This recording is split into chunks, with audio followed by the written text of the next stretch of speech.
F'Settembru li għadda r-rata ta' nies jaħdmu full-time żdiedet b'4.6% meta mqabbel ma' Settembru tas-sena ta' qabel meta ma kienx hawn pandemija. Dan skont statistika maħruġa mill-Uffiċċju Nazzjonali tal-Istatistika l-NSO. L-informazzjoni mogħtija mill-NSO turi wkoll ir-rata ta' dawk jaħdmu part-time bħala l-impjieg ewlieni tagħhom naqseb 9.9% f'Settembru li għadda meta mqabbel ma' Settembru tal-2019.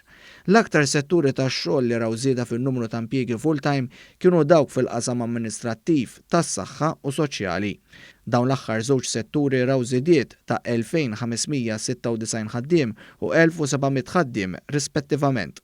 Bejn Settembru 2020 u l-istess xahar fl-2019, in-numru ta' nies full-time jaħdmu fis-settur privat żdied bi kważi 9,000 persuna biex bekk 181,653 persuna kienu rreġistrati bħala ħaddiema full-time fis-settur privat.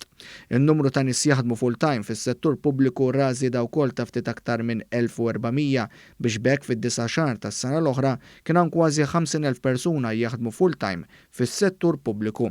F'Settembru li għadda waqt l-imxija kien hawn 2476 persuna iżjed jaħdmu għal rashom minn Settembru tal-2019, filwaqt li n-numru ta' dawk li jħaddmu lin-nies żdied b'7,742 persuna.